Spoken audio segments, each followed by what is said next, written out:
दुलाराय बर' फरायसा आफाद एबा आबसुआ इउपिपिएल आरो बिपिएफ खौ खौसेथि खालामनायाव फेलें एबा फैलार जादों आरो बे बाथ्राखौ आंनिफ्राय बुंनाय जायाखै। बे बाथ्राखौ बुंदों प्रहलाद ब्रह्म बिथाङा आरो बिथाङा बे समाव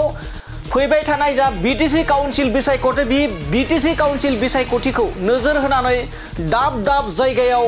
गोबां बाथ्रा बुंनानै आथिखालनि जा रुलिं गभर्नमेन्ट एबा बिटिआरनि गाहाय मावफुं सोद्रोमा प्रमद बर'नि सरकारखौ गोबां माने दान्थे बिदान्थे खालामनानै गोबां बाथ्रा बुंनानै बिथाङा अजद होबोबाय थादों आरो बेनि गेजेरावनो प्रहलाद ब्रह्म बिथाङा दुलाराय बर' फरायसा आफादा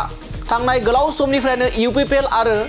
बिपिएफनि गेजेराव खौसेथि खालामनायनि बाथ्राखौ ओंखारलायबाय थानाय एबा गोबां सावरायजानो मोन्दों आरो बेखौ लानानै बुंदों जे दुलाराय बर' फरायसा आफादा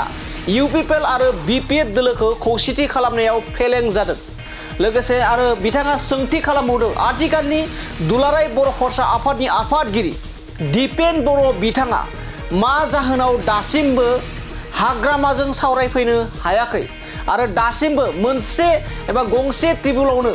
आथिखालनि बिटिआरनि गाहाय मावफुं सोद्रोमा प्रमद बर' आरो हाग्रामा महिलारि बिथांखौ मानो दासिमबो गंसे टेबुलाव जिरायहोनानै सावरायहोनो हायाखै। बे मोनसे गिदिर खौरां जेराव प्रहलाद ब्रह्म बिथाङा दुलाराय बर' फरायसा आफादखौ आसि थुनानै बाथ्रा बुंदों। इउपिपिएल आरो बिपिएफखौ खौसेथि खालामनायाव दुलाराय बर' फरायसा आफादा दिनैनि समाव फेलें जादों। खाम्फा बरगयारि चन्दन ब्रह्म बिथांमोना बे समाव बे खौसेथि बुंनायखौ एबा खौसेथि खालामनायाव फेलें जादों होननानै गोख्रों दाबि दिखांदों प्रहलाद ब्रह्म बिथाङा। दानिया फैदों बिदिबा दुलाराय बर' फरायसा आफादा इउपिपिएल आरो बिपिएफखौ खौसेथि खालामनायनि मोनसे समाव सरसा जादोंमोन एबा सावरायजादोंमोन बेखौ लानानै माबायदि आबसुआ दिनैनि समाव फैलार होननानै बाथ्रा बुंदों जों प्रहलाद ब्रह्म बिथांनिफ्राय जोंनि बे बिथांनि बिबुंथिखौ जों आबुङै खोनासंदो नालानि। खौसे खालामनायनि नामाव रायलायनायनिसोमोन एबसुखौ लाबो रायलायहो आं दिनैबो रायलायनो राजि हाग्रामा सारा दा बुंगासिनो दङ दासिमबो मानो दिपेन बर'आ रायलायफैनो हादिया मानो प्रमद बर'खौ हाग्रामा सारजों मानो फज'नो हादिया दा फैलारा सोरनि एबसुनि फैलार नङा होमबा दुलाराय बर' फरायसा आफादनि फैलार बे खाम्फामोननि फैलार बियो दायथ' लादों मोजाङै मावना होनो हायाखै खौसे खालामनायनि नामाव रायलायनायनिसोमोन एबसुखौ लाबो रायलायहो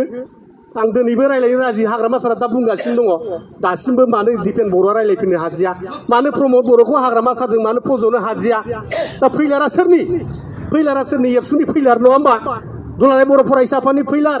बे खाम्फामोननि फैलार बियो दायथ' लादों मोजाङै मावना होनो हायाखै खौसे खालामनायनि नामाव रायलायनायनिसोमोन एबसुखौ लाबो रायलायहो आं दिनैबो रायलायनो राजि हाग्रामा सारा दा बुंगासिनो दङ दासिमबो मानो दिपेन बर'आ रायलायफैनो हादिया मानो प्रमद बर'खौ हाग्रामा सारजों मानो फज'नो हादिया दा फैलारा सोरनि एबसुनि फैलार नङा होमबा दुलाराय बर' फरायसा आफादनि फैलार बे खाम्फामोननि फैलार बियो दायथ' लादों मोजाङै मावना होनो हायाखै खौसे खालामनायनि नामाव रायलायनायनिसोमोन एबसुखौ लाबो रायलायहो आं दिनैबो रायलायनो राजि हाग्रामा सारा दा बुंगासिनो दङ दासिमबो मानो दिपेन बर'आ रायलायफैनो हादिया मानो प्रमद बर'खौ हाग्रामा सारजों मानो फज'नो हादिया दा फैलारा सोरनि एबसुनि फैलार नङा होमबा दुलाराय बर' फरायसा आफादनि फैलार बे खाम्फामोननि फैलार बियो दायथ' लादों मोजाङै मावना होनो हायाखै